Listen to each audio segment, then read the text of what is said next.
Shalom saudara yang dikasihi Tuhan Yesus Kristus, selamat malam, selamat berjumpa kembali dalam renungan pada malam hari ini. Salam sejahtera buat saudara semua dimanapun saudara berada. Damai dan sukacita oleh Roh Kudus melimpah senantiasa dalam hati dan kehidupan saudara semua. Sebelum kita mendengarkan renungan firman Tuhan, mari sama-sama kita siapkan hati dan berdoa. Kami datang ke hadirat-Mu ya Tuhan, mengucap syukur kepadamu Bapa, karena kemurahan-Mu di sepanjang hari ini. Kembali Tuhan nyatakan pertolongan-Mu, pimpinan dan perlindungan-Mu dalam kehidupan kami. Kami dapat lalui hari ini bukan karena kekuatan kami, tapi semua karena kemurahan Tuhan. Saat ini Tuhan, kami mau mendengarkan sabda kebenaran firman-Mu. Berbicaralah kepada setiap kami, berikan kami pengertian untuk kami dapat semakin mengenal akan kehendak-Mu. Terima kasih Tuhan, dalam nama Tuhan Yesus kami berdoa. Haleluya, amin.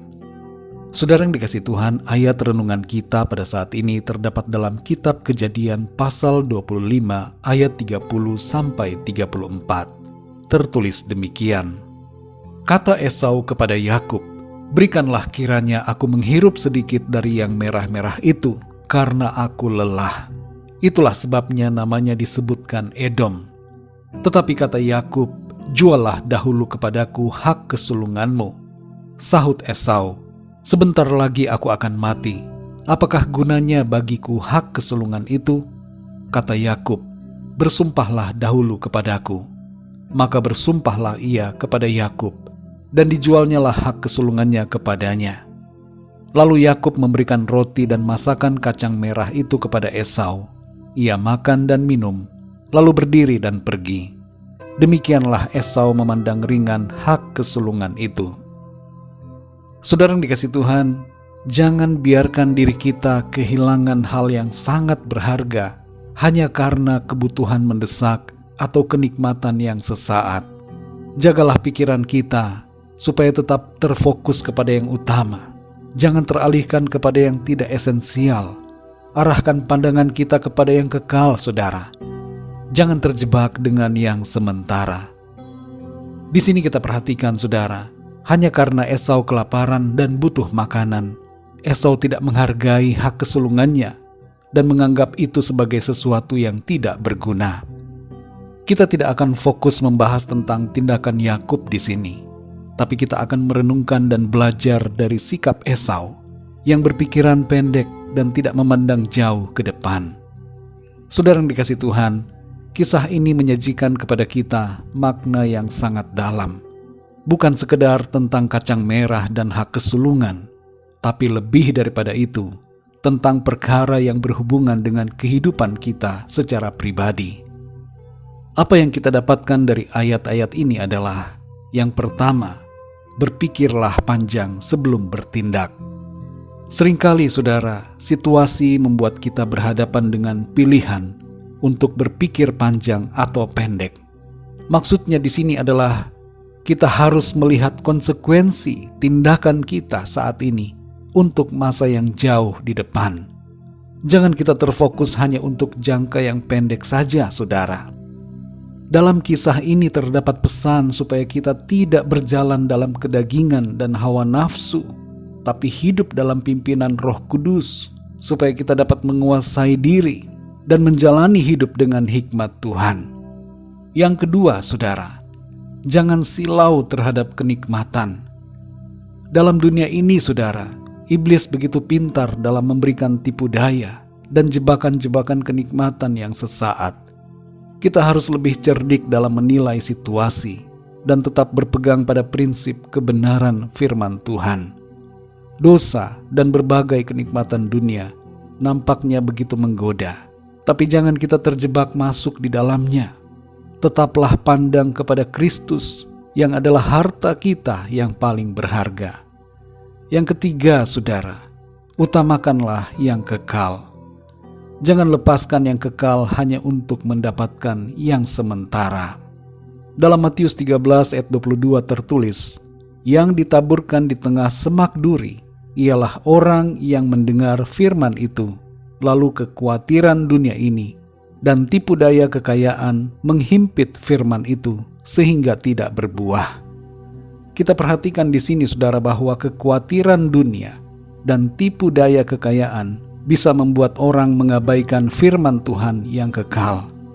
Hati-hati saudara dengan kekhawatiran dan juga kekayaan.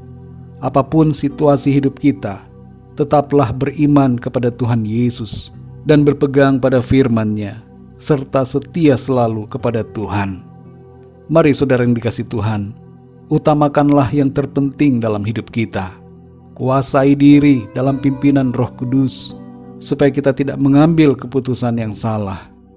Dunia ini penuh dengan godaan dan tantangan, tapi mari kita terus berjalan dengan berfokus pada kekekalan. Mari kita berdoa saudara. Bapa kami yang di sorga, Bapa di dalam nama Tuhan Yesus Kristus, kami mengucap syukur untuk firman-Mu Tuhan, yang mengajarkan kepada setiap kami untuk kami tetap berpegang pada firman-Mu, setia kepadamu sampai kepada akhirnya. Ada begitu banyak cobaan, godaan yang mencoba untuk menyeret kami dan membuat kami melepaskan yang kekal. Tapi saat ini kami sadar Tuhan, bahwa kami harus terus berpegang pada kekekalan, berpegang pada janji-Mu, hidup dalam anugerah dan kasih karunia-Mu. Tidak melepaskan iman kami kepadamu ya Tuhan, hanya karena hal-hal yang mendesak kami, kebutuhan-kebutuhan hidup dunia ini, dan berbagai godaan dosa.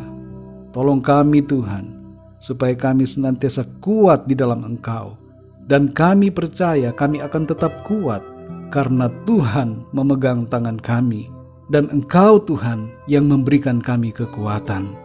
Terima kasih untuk firman-Mu. Pimpin kami terus ya Roh Kudus, supaya kami senantiasa hidup menuruti jalan-jalan-Mu. Sepanjang malam ini Tuhan, kami mohon berkat perlindungan-Mu atas setiap kami. Berikan kami tidur yang nyenyak di malam ini, dan bangunkan kami kembali besok pagi dengan kekuatan yang baru, tubuh yang sehat diberkati Tuhan, untuk kami pakai memuliakan nama Tuhan. Kembali kami berdoa untuk setiap dari kami, para pendengar atau keluarga-keluarga, sahabat, teman-teman kami semua yang sedang dalam pergumulan, dalam masalah, dalam keadaan sakit, agar Tuhan Engkau memberikan kekuatan, kesembuhan, kesehatan yang sempurna, dan berikan jalan keluar, pertolongan-Mu yang ajaib atas setiap mereka. Terima kasih Tuhan, kami percaya kami senantiasa hidup dalam berkat, dalam pemeliharaan dan kemenangan bersama dengan Engkau. Ampunilah kami ya Tuhan akan dosa dan kesalahan kami, dalam perkataan, pikiran, dan perbuatan kami, seperti kami juga mengampuni orang-orang yang bersalah kepada kami. Terima kasih Tuhan, terpujilah nama-Mu. Dalam nama-Mu yang kudus, nama Tuhan Yesus Kristus, kami sudah berdoa dan mengucap syukur. Haleluya, amin. Puji Tuhan, saudara yang dikasihi Tuhan, saya percaya firman Tuhan menjadi berkat dan kekuatan buat saudara semua, dan Roh Kudus akan menolong saudara untuk lebih lagi memahami kebenaran firman Tuhan. Tuhan Yesus memberkati saudara semua. Selamat malam, selamat beristirahat, dan sampai jumpa dalam renungan yang berikutnya. Haleluya.